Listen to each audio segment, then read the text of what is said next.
Committee, we have one bill that we're going to hear today and then try some executive action on a couple of bills. That executive action might be a long shot, but we'll give that a try.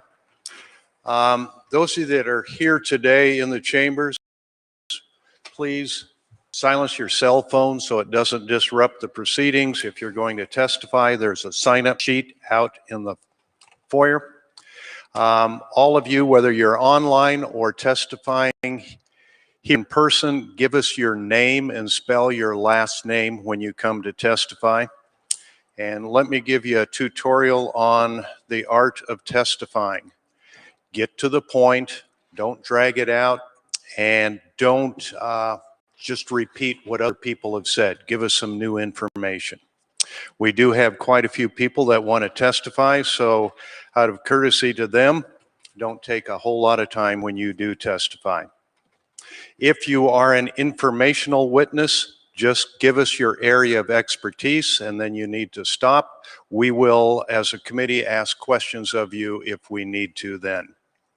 With that, we will open the hearing on Senate Joint Resolution 2. Senator, welcome to the committee. Thank you, Mr. Chairman. For the record, my name is Tom McGilvray. I represent Senate District 23 in Billings, Montana. It's my honor to be before the Judiciary Committee today, the brightest and most articulate committee in the legislature, and to bring to you a very, very important bill, resolution. And maybe not be precedent, Mr. Chairman, but I'm going to just open with a very quick prayer. God of heaven, you are the God of wisdom. We pray for wisdom. We pray for the wisdom to know what is right and true and the courage to take action on that truth. In Jesus' name, amen. Amen. Lord, he was an instrumental person in my life. Definitely when I was a constituent actually brought this issue to me, and I told him when he brought the issue that I was not positive to the Convention of States idea, but that I promised him I would study it and get back to him. So as I studied the Convention of States idea, the more I studied, the more I was intrigued. The more I studied, the more I looked at it. I looked at the opponents' arguments from people you hear from today, the John Birch Society. I studied their arguments. I studied other arguments. I read footnotes in books that I read. I read Harvard Law Reviews and Florida Law Reviews of all the history of the conventions of states in America. I looked at every single of the 30 or so conventions of states in the United States in our founding era, see what they said, what their commissions were, what their instructions were, and what they did.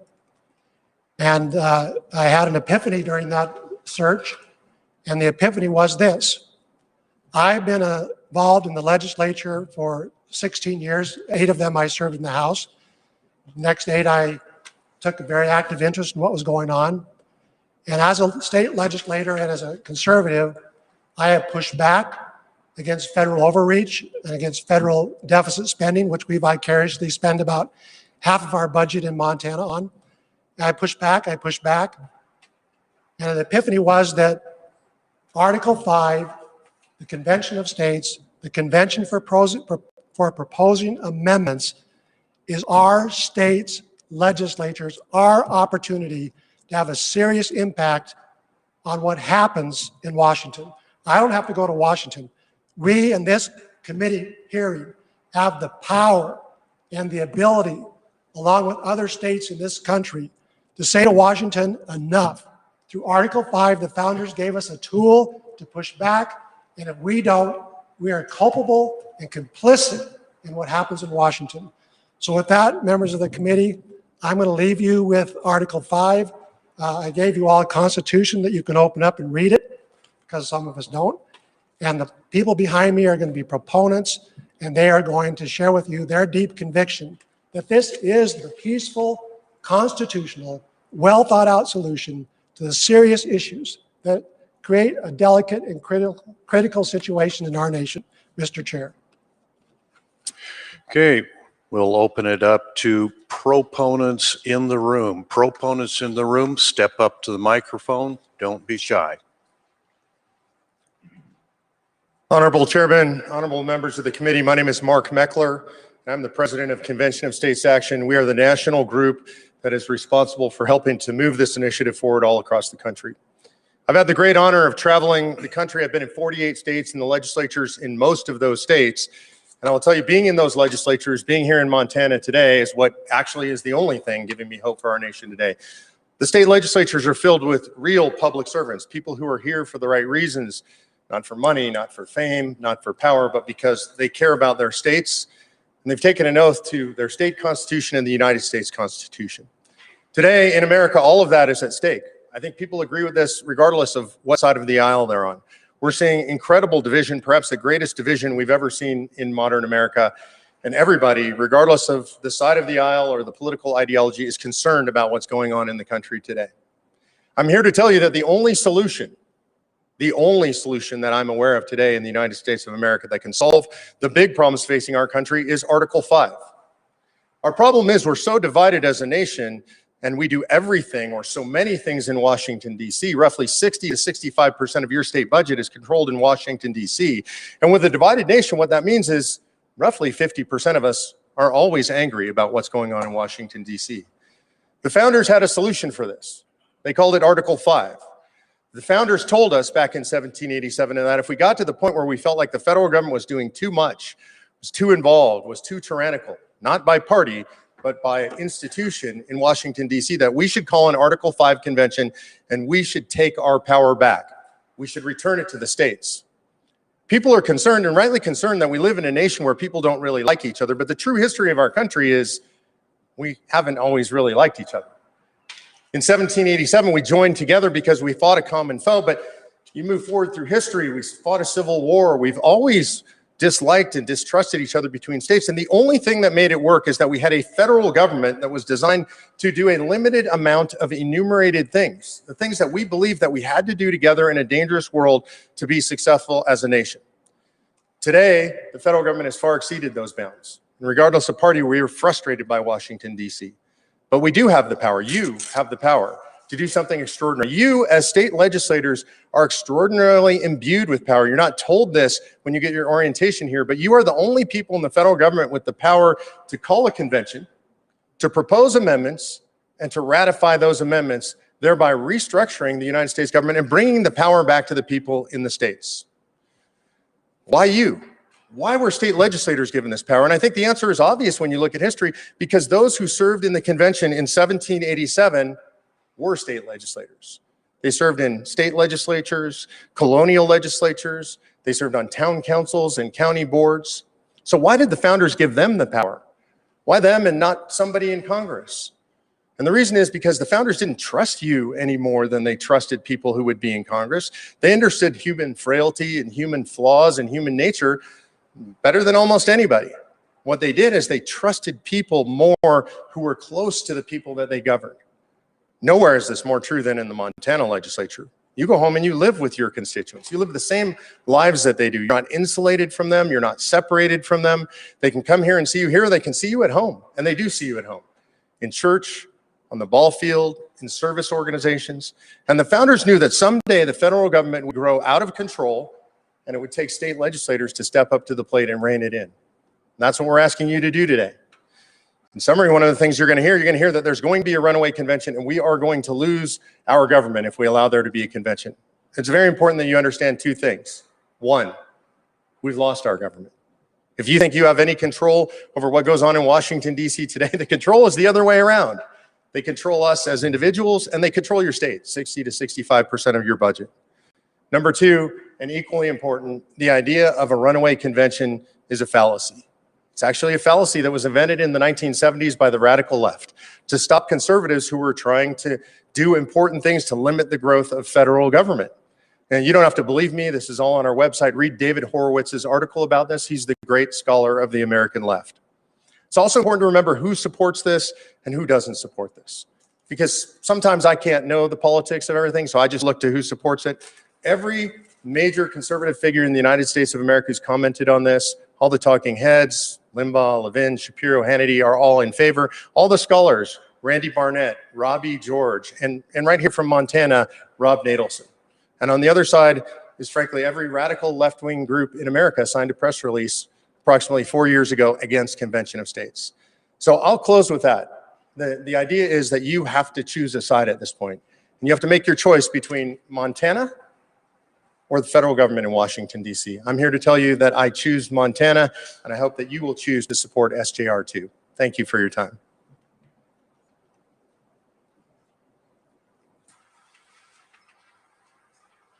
Honorable Committee, my name is Senator David Howard. Last name is spelled Howard.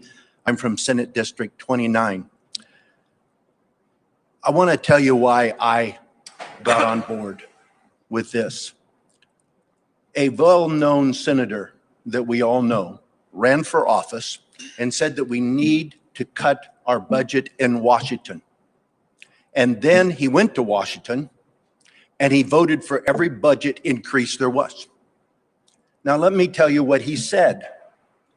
He told us when he was running for office that if you $1 trillion, if you paid off $1 per second, it would take 44,000 years to pay it off.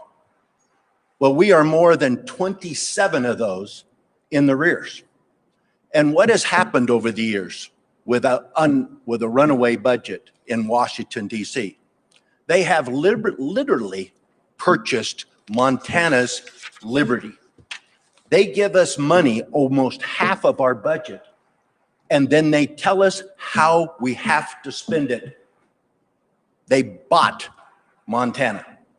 And then when you look at Montana, of our 11+ billion budget, we're even almost 5 billion in the rears. Half. It is a sickness that goes on in government. My dad, who's passed away, told me when I was a young man that debt is an anvil around your neck. It is an anvil around America. Right now, we're at the tipping point. And I believe, as the other speakers have, that if we don't take charge, if we don't force them into a balanced budget, we will be like Greece. And the end for Greece still isn't there. They've just elected a communist head over their government. You have to understand that countries that go broke, like Austria, before World War II, they had a constitutional republic, and they voted 87% to let Hitler take over. I can tell you that there is dire consequences, and we as a legislature, as for the people of Montana, need to stand and stand hard, and this is only the start. Thank you, Mr. Chairman. Any other proponents? Step up. Mr. Chair, members of the committee, Senator Doug Carey. I represent Senate District 22 out of Billings, Montana. Carey is spelled with a K, K-A-R-Y. I know you all know what Article 5 is, so I'm not going to read it again for you. However, my statement is going to be very short and very succinct. Article 5 limits only government. Article 5 only limits government. And the people can propose and ratify amendments by popular vote. And in the end, the framers of our Constitution believed, and I quote, "The basis of our political systems is the right of the people to make and to alter their constitutions of government." Thank you, Mr. Chair, members of the committee. I hope you do pass.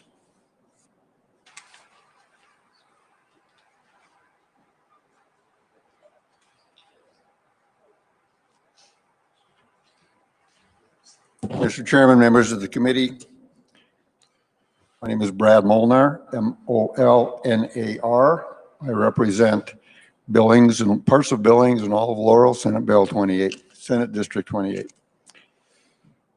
I wish to discuss not the entire of SJ2, but specifically the balanced budget part. In 1993, I was in the legislature and I voted for a COS, Convention of States, mandating a balanced federal budget. Jack Sands served before me, and he got it clear into the Senate. This is not new. Phyllis Schlafly of the Eagle Forum and Don Judge of the Montana FL sat side by side and testified against the wisdom of the people demanding a balanced budget being constitutionally mandated. They won, never got out of committee. The people lost. Our debt then was $4.4 billion. It has grown 700% since I entered the legislature. A dollar has lost 83% of its purchase power since 1983, due in no small part to federal borrowing driving inflation. The solution is now, as always, spending more deficit dollars on programs to help with inflation driven by deficit spending. This rote exercise is always politically celebrated as progress. Excess Social Security funds are on loan to the federal government to spend as they desire. For example, recently, to study gender issues in Pakistan. Our Social Security funds are returned to us as needed, with the excess spent to defray the deficit with a promise to repay. Considering the trillions of dollars spent by the Trump administration and the trillions of deficit dollars promised to be spent by the Biden administration, our ability to pay back the borrowed funds to those that earn them is in doubt, as our national debt now dwarfs our gross domestic product. Take everything everybody earned, and you cannot pay this debt off.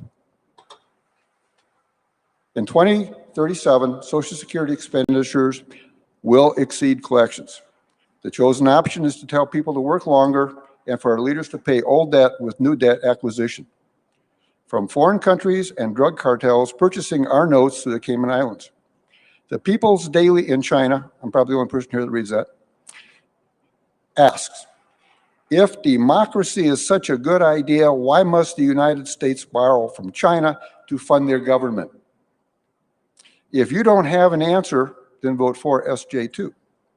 If we continue to fund everything from critical needs to nonsense with deficit dollars, the only question is, what will the collapse look like?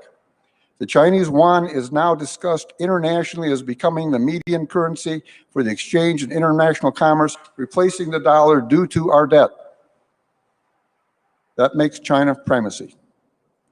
What will an American economic collapse look like? Senator Hauer alluded to this. I was there. I was there under a scholarship to study the decline of the Greek economy based on energy policy. Greece, a modern nation, relied on political sound bites instead of sound fiscal policy for decades. It added a carbon tax that reduced exports. The carbon tax dried up discretionary spending. Government revenue shrank, so taxes were increased. In desperation, the retirement funds were cut, but spending was not. The people of Greece rioted shortly after I left as the cost of living, high taxes, unemployment, and reduction in social programs increased. The people threw Molotov cocktails into the banks and bludgeoned the firemen that showed up to fight the flames. This from mindless spending in excess of revenue intake and supporting policies that shrank the economy and promotion of dependence on federal gas. What would the American economic collapse look like? It would look like January 6, 2021, just like all other economic collapses. We are not immune. Support SJ2 as the first step in the 12-step program to bring fiscal sanity to our bipartisan spendaholics. Any other proponents?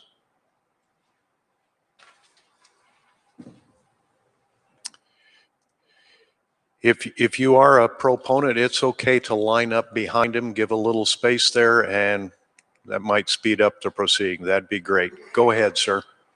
Mr. Chairman, members, my name is Clifford Sisko, S-I-S-K-O.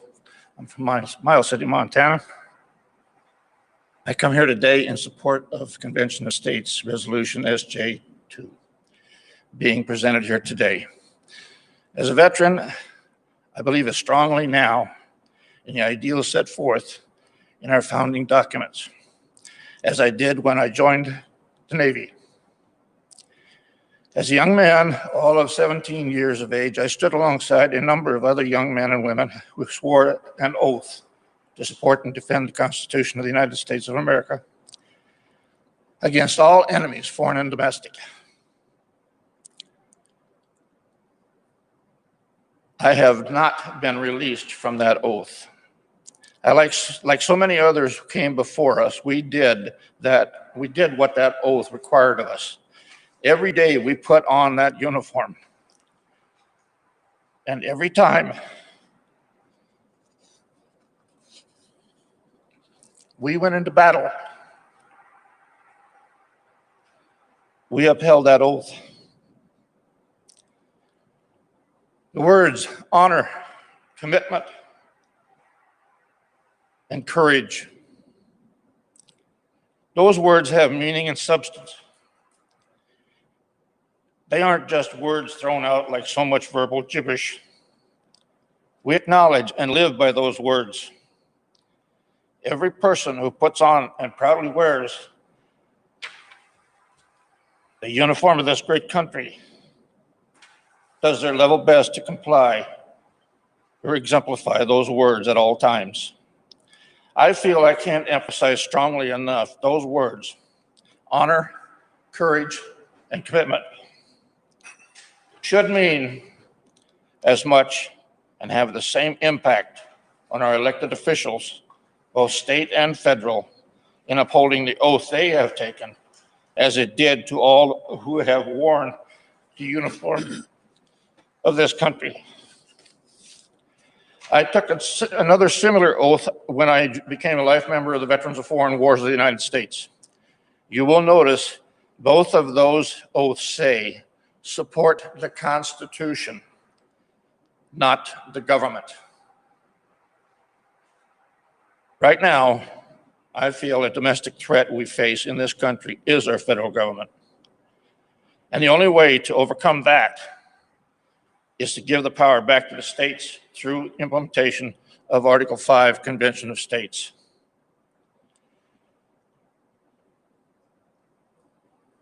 The framers gave us a remedy. If that administration or the Congress should abuse its power, that remedy is the second option of Article 5 of the Constitution of the United States. I believe we are beset by a federal legislature who has all but abdicated its power to the executive. This is easily seen in our bloated bureaucracies and expansive federal departments, whose tentacles encroach on nearly every aspect of our lives. We are beset by its power through a federal executive who has all but abdicated its power to the judiciary, where policies known to be unconstitutional are put into motion in violation of the very oaths they swore to uphold, all with an eye to the judiciary for final determination. We are besieged, excuse me, by a judiciary that consists of unelected and unaccountable judges who all too often exceed the authority given them under Article 3, with the power to rewrite law or executive policy with a simple decision rooted less in constitutional principles and more in personal preferences, which effectively create an oligarchy. James Madison wrote in Federalist 47 that the accumulation of all powers, legislative, executive, and judiciary, in the same hands, whether the one, the few, or the many, and whether hereditary, self-appointed, or elective, may justly be pronounced, is the very definition of tyranny. I didn't serve our country to live under that yoke. Governments are instituted amongst men for the sole purpose of preserving the liberties of the governed. If Congress becomes a problem, who are we going to be able to go to for redress of grievances? The five framers gave us this tool to use to maintain the precepts and rules enshrined in that beautiful document. If you believe in the Constitution, you must believe in all of it. It is for this reason that I am willing to stand shoulder to shoulder with all of you as you fight to use the Constitution to save the Constitution. to bring the federal Leviathan to heel and to return the power back to the states and to we the people. This ship, we all call the United States, is listing at 45 degrees. And any further, she founders. Let's do what we need to do to right this ship before we sink. One of the issues commonly used is the fear factor of having an Article 5 convention. If you have ever been in combat, you're very familiar with the fear factor, but you're also very familiar with the fierce pride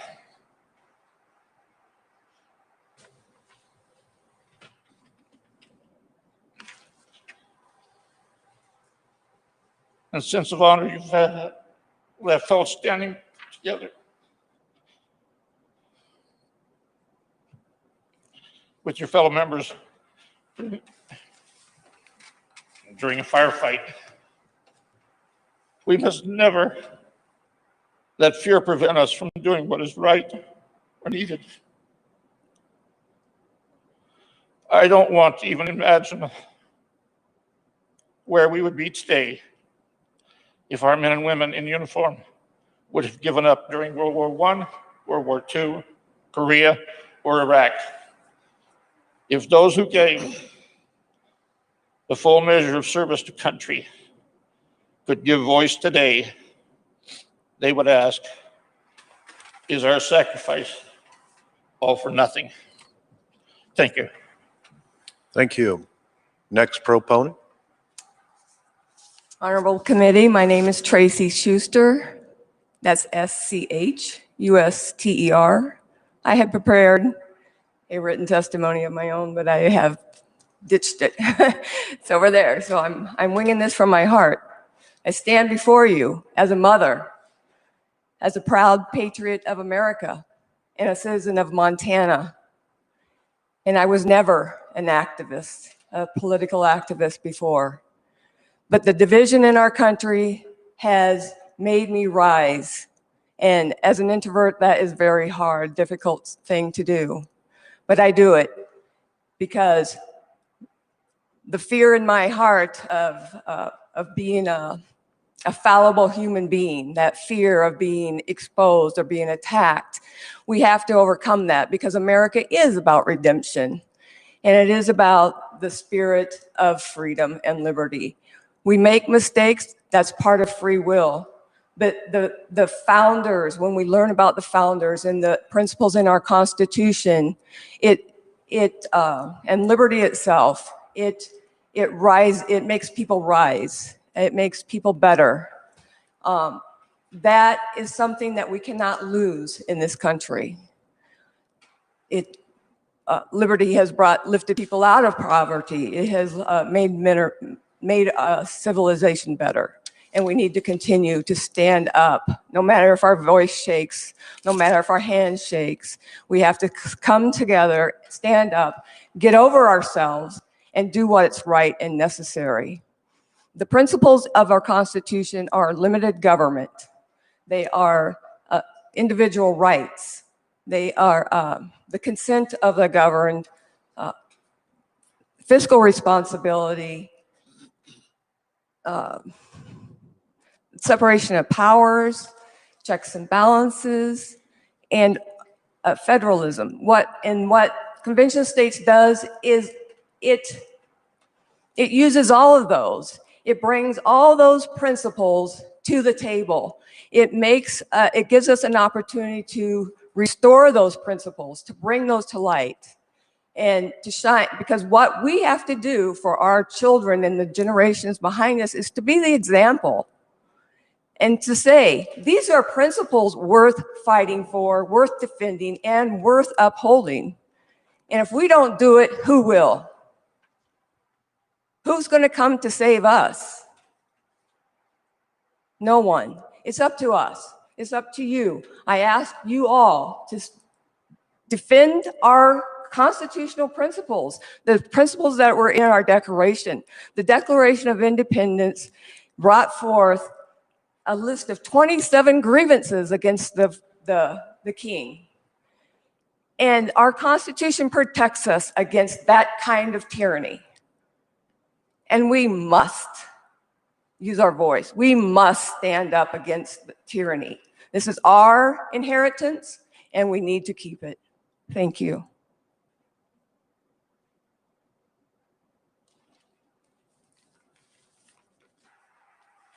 Mr. Chairman, members of the committee, I bid you a good morning. My name is Samuel Paul Montaigne, Sr., M-O-N-T-A-Y-N-E. I was born in Miles City, Montana. I graduated high school from Billings Central Catholic High in Billings, and 2 years ago, I retired from the Montana Department of Transportation with 40 years of service.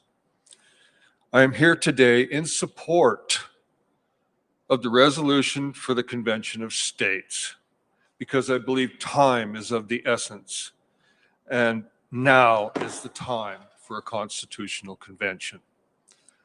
We live in very perilous and uncertain times, more than any other time in my life that I can remember, especially what happened last summer with the absence of the rule of law.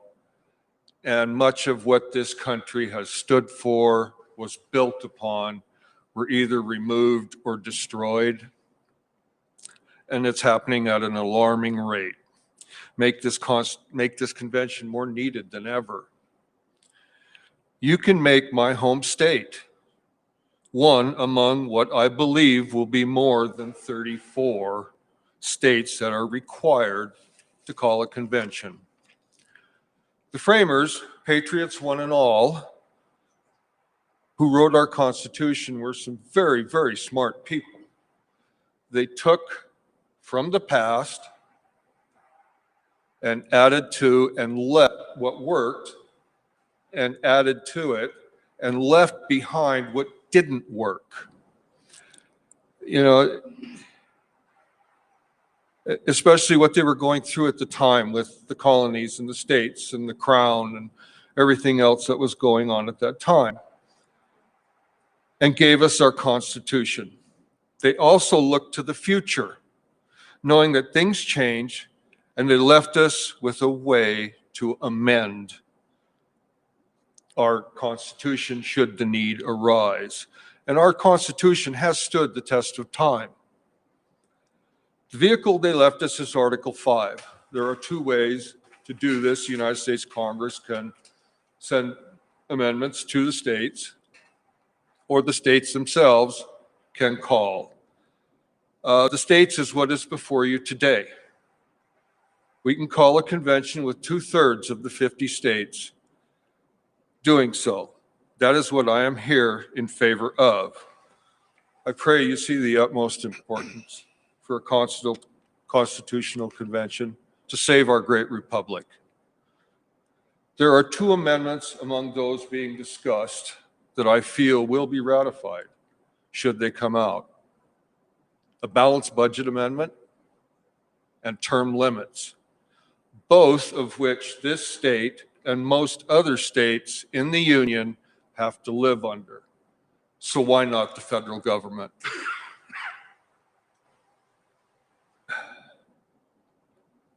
There could be other amendments that may come out of this convention. There really could. But it takes 38 states to ratify. So a runaway convention, I don't see as a possibility. I really don't. In conclusion, I believe our country is at a crossroad. I wholeheartedly believe it is up to us, the states, to take a stand. We can make this country better, stronger than ever in our history. So there are two questions we need to ask. Are we as a people going to stand up and say enough? And for those who have sacrificed and afforded us our freedoms that we hold today, are we going to stand up? I truly thank you for allowing me today to share my heartfelt belief at the need of a convention. I leave you with a couple of quotes from one of our founding fathers, Benjamin Franklin. He said, and I quote, "Those who give up freedom for security will have neither freedom nor security." And he was asked at the convention what they had given us, and he replied, "A republic, if we can keep it." My question to you is, will we? Thank you.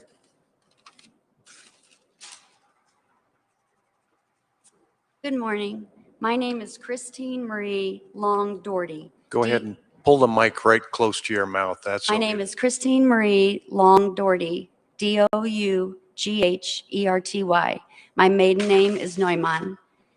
I am a first generation born in the United States of America. My parents came over from Germany. They escaped the communist East Germany when they were 18 years old, and I grew up listening to what that life was like. I love America. I have 3 children serving at this moment. I feel that one side is taking over and the other side is being silenced. In America, that's why I'm here. I can't be silent. I want our Constitution upheld and protected. We need to have our states have control and not the federal government. I ask you, please, please help us save the Constitution for our children and our children's children. I support Montana joining the Convention of States. I thank you.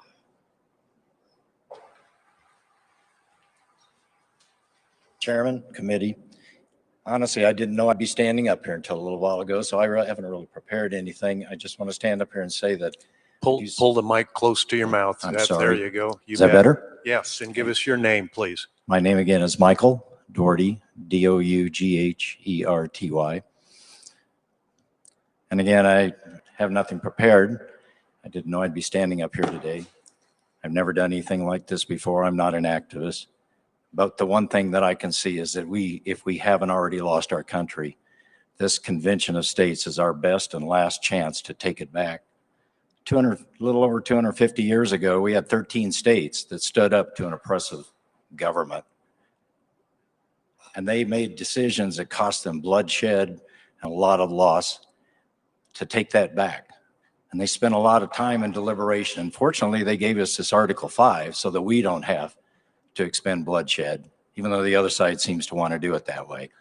We've got a government now that brought 20,000 National Guardsmen in for a presidential inauguration. And I don't know if it's to protect themselves or just to make a statement to us that we are now in control and you guys do what we tell you to do. We're a state. This country was founded as a republic of states, and the rights were given to the states and only those reserved in the Constitution for the federal government. The federal government has taken those, whatever's been given to them, and grossly usurped everything about it.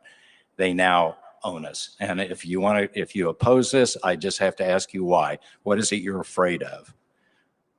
So I just want to ask you to support Montana joining the Convention of States. Thank you for your time.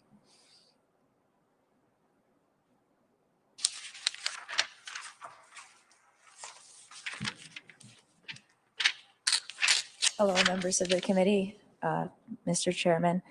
Thank you for your time and your service to the state of Montana. My name is Olivia Burke, B-U-R-K. I'm 22 years old and from Evil, Montana. I come here today to speak to you and let you know that I support a convention of states. I see this as the tool that our founding fathers left for we the people to protect our Constitution and to rein in the control and overreach of the federal government. We have seen for decades in this country our Constitution undermined by tiny cut after tiny cut. And if this continues without people standing up and states coming together and reasserting the supreme authority of the Constitution, we won't have a Constitution to fight for in just a matter of a few decades. I feel extremely blessed to have grown up in America. I do believe that this is the greatest country in the history of civilizations. And I want my children, my future children, to grow up in an even better version than what I have been blessed to. I look at the direction that this country is headed, and I am deeply troubled by what I see. And I see this as one of the last peaceful actions that people can take legally and constitutionally to protect the principles that this country was founded upon. Thank you for your time today, and I hope that you vote yes for this.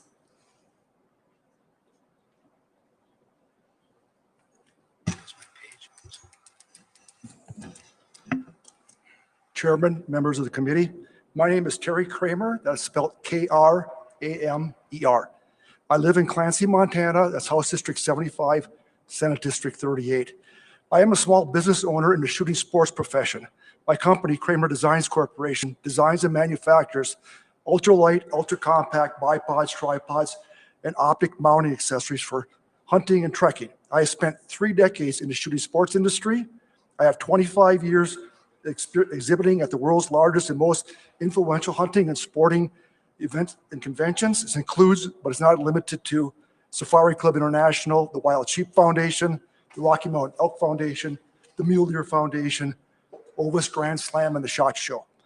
During my many years inside the shooting sports profession, I have never heard or discussed with anyone any concerns from my peers about threats to the Second Amendment from an Article 5 Convention of States effort.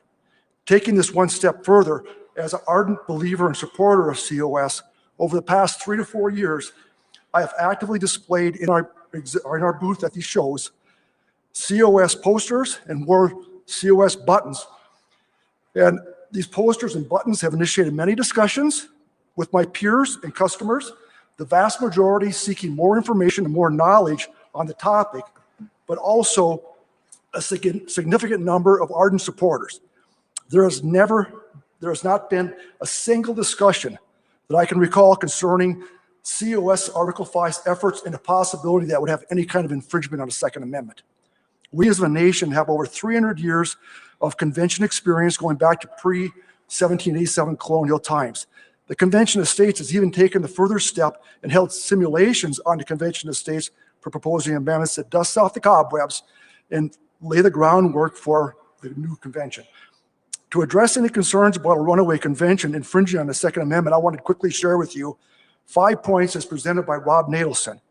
Point number 1 is this convention is limited by the scope of the call. In this case, that scope is A, limiting the power of the federal government, B, fiscal restraints on the federal government, and C, term limits on federal officials. Number 2, commissioners are appointed and limited by instructions from state legislators. That's you folks. And they are accountable to you. Number 3, all proposed amendments are subject to one of 2 ratification methods as written in Article 5. That's either state legislators or state conventions. Number 4, state ratification process requires 3/4 or 38 states to approve. That's 78 legislative bodies across the United States. So ask yourself, what is the likelihood that 38 legislative bodies are going to approve any amendment that they didn't want and they didn't send their commissioners to the convention to propose? And the last point that Rob made was state nullification, as championed by some of our opponents of Article 5, could always be used for nullifying proposed amendments. Might run into some constitutional roadblocks there, but that's an option. So the process contains many, many checkpoints and backups. In reality, the risk of a runaway convention is basically 0. Taking that to the next step, what is the risk of infringing on the Second Amendment? Also 0. So now I want to just look at this from a little bit different perspective. Ask yourself, who is the preeminent voice for protecting the Second Amendment in the United States? And without question, that's the National Rifle Association. I've been a member of the NRA for going over 35 years now. And monthly I receive a magazine called the American Rifleman. And it is a combination of firearm articles as well as Second Amendment news. Since the COS project has gained a more national stage, I have consciously made the additional effort to focus on that National Rifleman magazine and see if the NRA was ever going to make a statement or take a position on Convention of States. The silence is deadening. They don't have a position. The only thing I found were statements from the NRA's top lawyer on defending constitutional rights, Charles Cooper. He's a strong supporter of Convention of States, and he's got several articles written out that you can read. So this same NRA that never misses the most minor infringements to the Second Amendment at either the national, state, or local level has never voiced a concern over Convention of States in Article 5. Read into that what you may. So when you hear opponents of the Convention of State bill say that there is a real danger of infringement to the Second Amendment, they either A, don't know what they're talking about, or B, are consciously misleading you. Do your own research. The more knowledge you have and understanding on Convention of States in Article 5, the more confident you'll become that this is our last and best opportunity to save our Constitution and our Union. The real threat to the Second Amendment comes out of Washington, D.C. I thank you for this opportunity to speak today.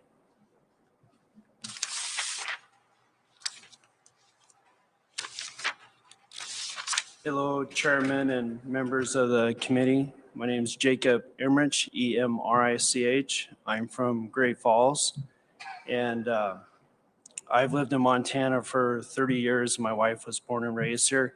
We have 3 little girls, and I support Convention of States. I feel like the government is getting out of control, and I know for myself, I grew up in poverty.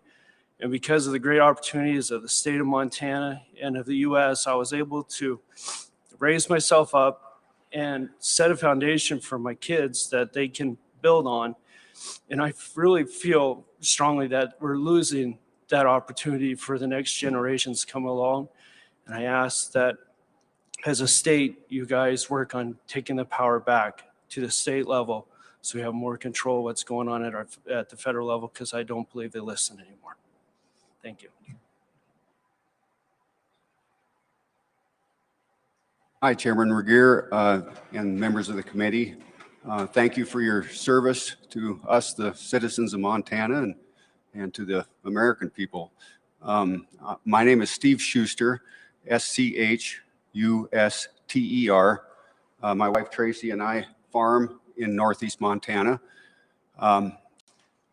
I'm kind of a nervous public speaker, so I jotted a few notes, but this will be short. I think the difficult struggle that we're in the midst of regarding our federal government is not just a debate over abuse of power. Our national government continues to grow in size and amass more and more power outside of the confines of our Constitution. As you know, Article 5 provides 2 ways for proposing amendments, Congress or state conventions. Congress can propose any amendment on any topic with absolutely no limits to the scope any day they're in session. A runaway convention? I think the difficult struggle that we're in the midst of, I'm sorry, I read that already. One of the first questions I started, that I asked before I started advocating with my wife for Article 5 conventions was this, can constitutional amendments really help address the situation in Washington, D.C.? Constitutional amendments, as you know, are not magic bullets. As we've studied them, they are big steps in the right direction. It took us about a century in this country to fully enforce the 14th and 15th Amendments, but we finally did. Most other amendments are enforced more faithfully and rapidly. Our adherence to the constitutional provisions has never been perfect and never will be. The heart of this Article 5 convention proposal is the desire and the conviction to enforce and reinforce the power-limiting principles that already surround our Constitution, and to provide better recourse for abuses. All 3 provisions of this COS resolution support that mission. Our federal government today is a national governing behemoth, and shame on us. This is nowhere remotely close to what the framers intended.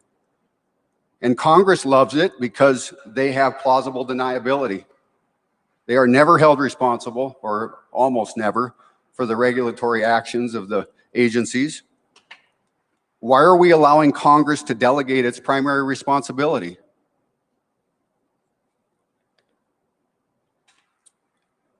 The US debt to GDP ratio is 136% and rising, suggesting we cannot grow our way out of this fiscal mess. How is it even controversial to require limits on spending, borrowing, and taxation? There is no substitute for federal fiscal responsibility and living within our means. Article 5 conventions are the proper and constitutional venue to confront and discuss these issues. We should have been using them routinely throughout the history of our country. At the very least, an Article 5 convention would provide a much-needed national discourse for our country about how we should come together constitutionally and peacefully to resolve overwhelming national issues. Thank you for your time.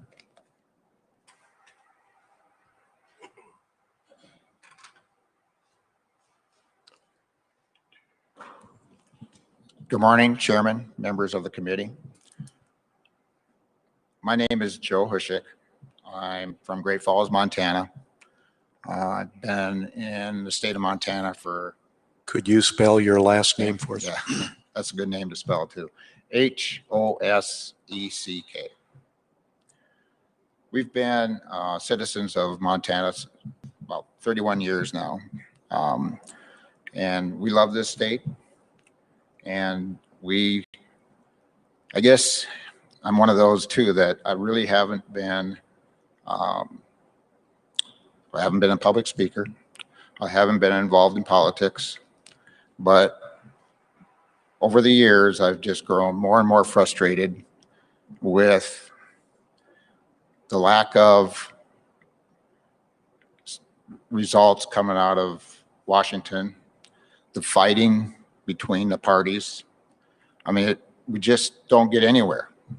There's just nothing happening that's good.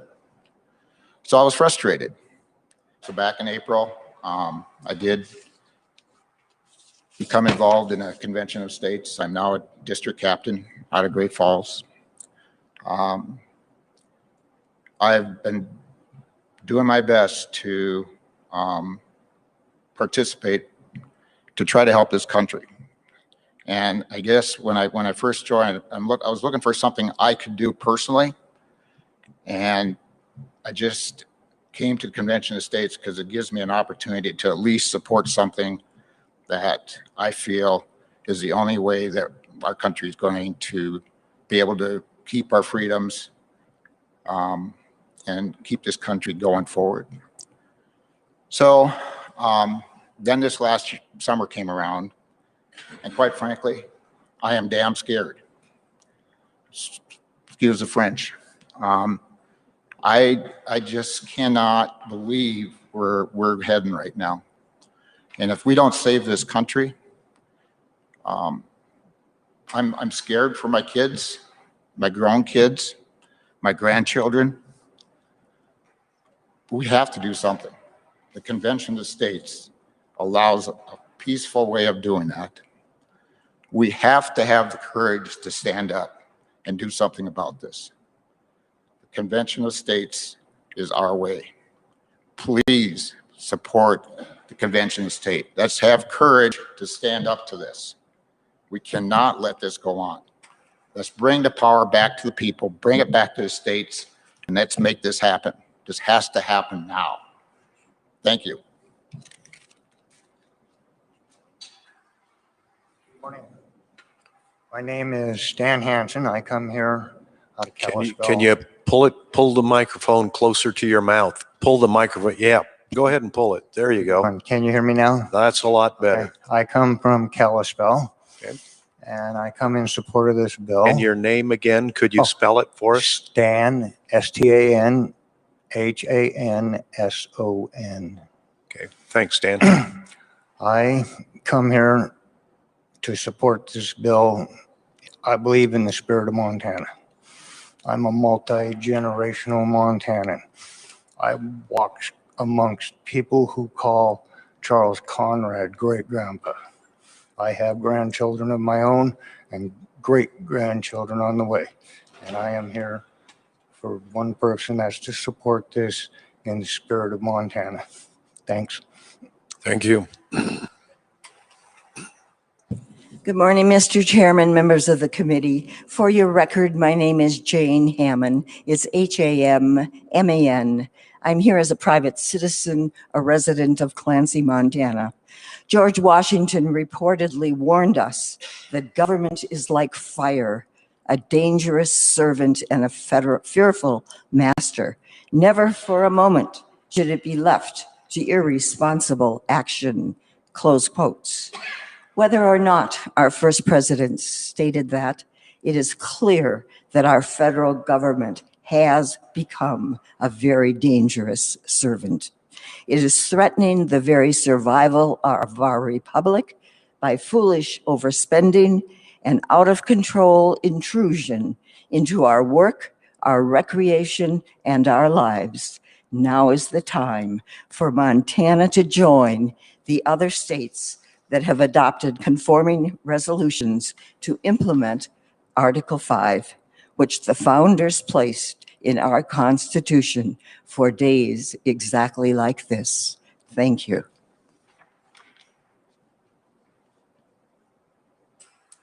Hi, Mr. Chairman and members of the committee. I'll take these off.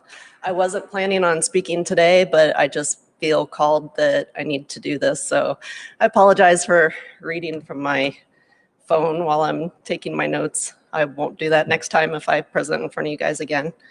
My name's Alicia Hamilton, Hamilton. I am a major in the Montana Army National Guard. I've been serving for 27 years. I'm a wife, a mom, and a physician assistant, and I was blessed to be able to go through the military's PA program. I also am, sorry, I'm nervous. I'm also a vet, and I have an emergency medicine background. So currently, I am a clinic owner and the sole provider of a small clinic in Great Falls. I am feeling, as the owner and as an entrepreneur, feeling the pressure from the governmental overregulation. The amount of change that has happened in the medical system, anybody who's over 20 or 30 years old knows that difference. We used to have about 80% of our providers were in private practice. Now it's easier for the doctors to go to the hospitals and the clinics in order to work there, and it restricts the amount of or the type of patient care that we can give. It's pushed many of my mentors who were even up until recently doing home visits out of business, and is very sad for our community to lose that knowledge and those caring providers. I brought my children here today. They're gonna owe me a book report. And it's super important for me to have less debt for them, to know that we're spending our money judiciously, that we're keeping a balanced budget, not only in our households, but also in our government, that we aren't passing this on to the next generation, because these are gonna be the people that are gonna be our next providers or senators or people taking care of us. So I'll read just a little bit and then I'll be done.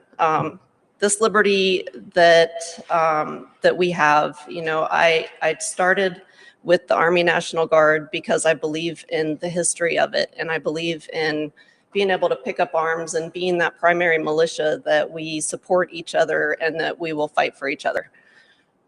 The American people in the day of our beginnings would just pick up their own guns and fight for our local cause, whatever that was. And it was not just the citizens, it was also the churches. And we're losing that. We're losing where we have trust in our people to be able to do what they need to do. Because if you give the American person enough room and a cause, then ingenuity happens out of that. If government overregulates us or overburdens us, then we're going to smother our ingenuity and we're going to not be able to be prosperous in our future generations. I'm not really a political person. I never have been. However, in the last couple years, and I would say maybe 8, I've had a couple deployments. I've been involved. I was overseas when Benghazi happened. I have a different perspective now on what it takes in order to keep our community a sovereign community. And we need to be able to have the voice ourselves. So I am just here to encourage you to let us have a chapter for the Convention of States. I don't even know if that's the right terminology, but I believe that Montana knows what's best for Montanans, and that if we can have a voice in order to either abrogate, amend, or do whatever we need to for the federal overreach and the excessive debt that's going on, that will give our state power. So thank you for your time. Mr. Chairman, members of the committee, COS. Can you get a lot closer to the microphone, please? Mr. Chairman, members of the committee, COS, thank you for being here and giving us the opportunity to talk to you. I would like to highlight what this agenda is about. It's giving back power to the Could you give us your states. name, please? Oh, Wilma Gosman from Great Falls, Montana. I apologize. How do you spell the last name? Gosman. Thank you. Okay, I'd like to highlight this agenda's 3 parts of it. The power to give back to the state that they have taken from you. This agenda will give you back your power that you have so sadly lost.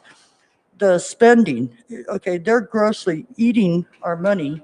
That's terrible. You guys can therefore take care of your own money and spend it towards us, which give her back her money that they have taken away my medical. I'm losing a lot of my medical because of the gross eating of the money that the government is doing.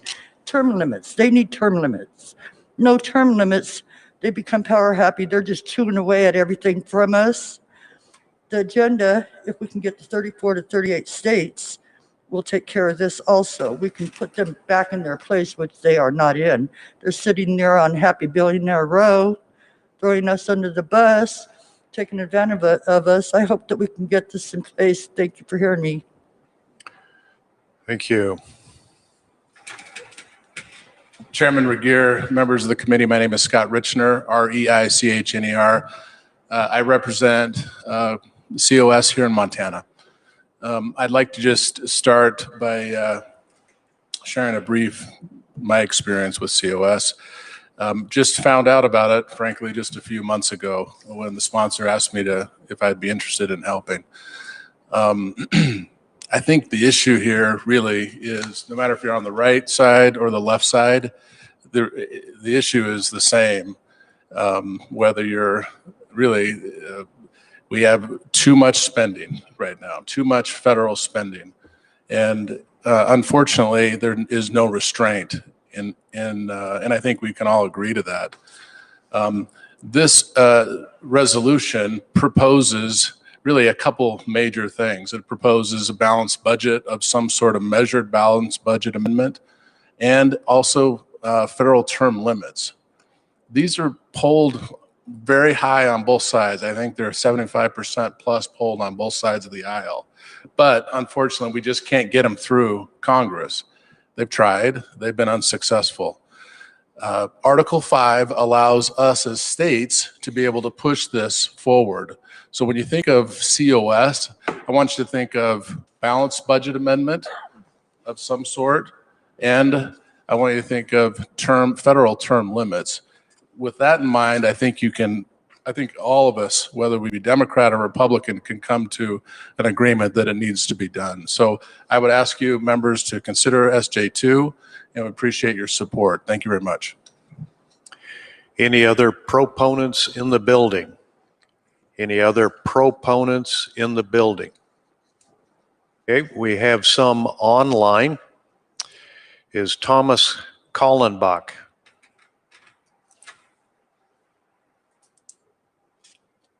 Yes, this is Tom. Can you hear me?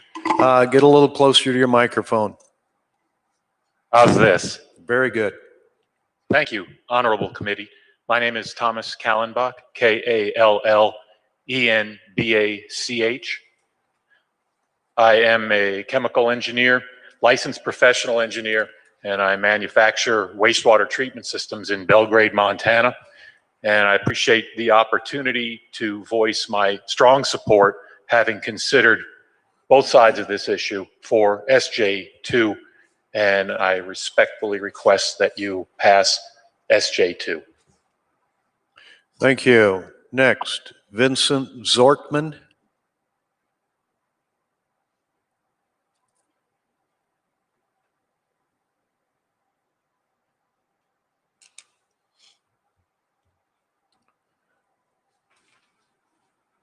I believe I'm unmuted.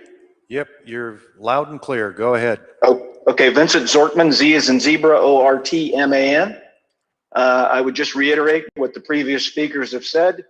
The Leviathan in Washington is consuming the civil society, and that includes the states that gave birth to this country. Half the country's upset, depending on which half you're in, with the results of the presidential elections and the federal elections. The country's literally boiling right now. It's been boiling for the last 4 years. It's just a matter of which 50% is upset. Convention of States is the safety valve. Gets us all involved, not just the DC elite. Central question is who gets to decide? And it should be us. Closer is better. Local is better. I just would ask the committee to imagine the ability to debate the amendments that people have talked about. Imagine the states coming together across the 50 states. There would be a robust debate. Those issues that poll 65 to 70% favorable on both sides of the aisle would finally get a hearing, would finally get an airing. Imagine the relief valve that would provide for the country to be able to discuss those issues. Convention of States is about restoring balance to our governing system. It's not a left-wing issue. It's not a right-wing issue. It's an American issue. It's good for the country. The end point is the constitutional amendment ratification process that, as others have said, requires 38 states. That's a tall hurdle, as it was intended to be, but it'll give us this chance as a country to debate these critical issues. Thank you for the time this morning. Please support Convention of States. Add Montana to the list of states that already have approved this. We look forward to your yes vote. Thank you very much. Next, Mark Carlstrom.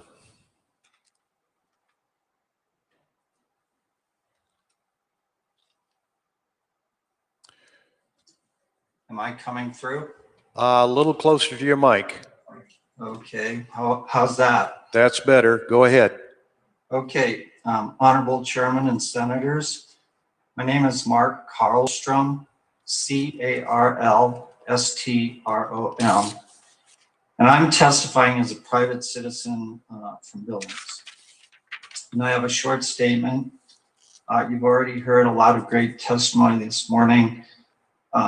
Forgive me for repeating some of the things that have been said. America is a great country, well-founded and worth protecting. Your vote on SJ2 is one of the most important votes you will make at this session. Without a viable country, little else matters. As you know, COS is a national effort to call a convention under Article 5 of the United States Constitution. It is limited to proposing amendments that will impose fiscal restraints, limit power and jurisdiction, and limit terms of office at the federal level. I ask, who wouldn't want that to happen? Because Washington is a train wreck, the majority of Americans support COS as a way to bring discipline to DC that establishment politicians will never put on themselves. We must bring power back to the states and the people where it belongs. We refuse to allow entrenched Republican and Democrat politicians and unelected bureaucrats to take our freedoms and destroy our country. Montana must add its support to a COS. Please note that a common and unfounded argument is that a COS may result in a runaway convention. Article 5 does not authorize a constitutional convention, but authorizes a convention for proposing specific amendments to be considered by the states. The American people are fed up with business as usual in DC, and I respectfully ask you to please vote for SJ2. Thank you. Thank you. Any other proponents in the building? Seeing none. Opponents? Any opponents in the building?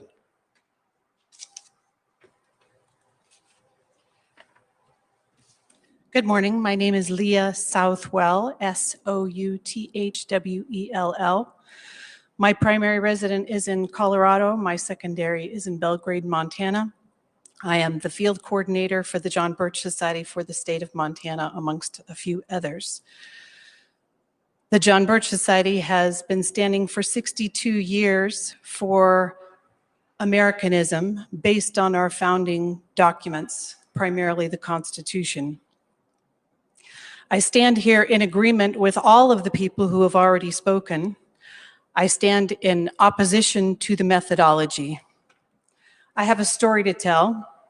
It's a very personal, deeply personal story. Just over a year ago, I was forced to leave my very prosperous and stable home of Chile for the previous 7 years due to very sudden and violent civil unrest happening all around me in the city of Santiago, worse than anything we've seen here in the United States, that had just begun 2 months prior in October of 2019.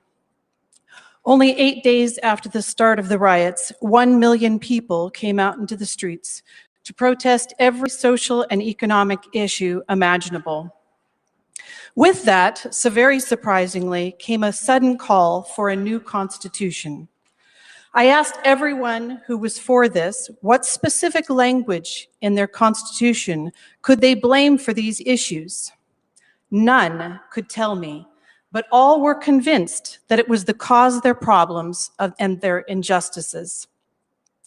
After 6 weeks of massive destruction of property and chaos, to be specific, $2 billion in damages, President Piñera finally agreed to a referendum for a new constitution.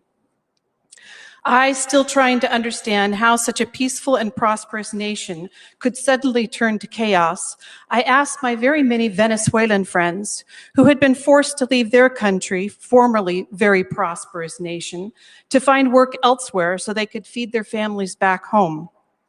And now, having bought homes and developed businesses in their new country of Chile, what they thought of this situation going on.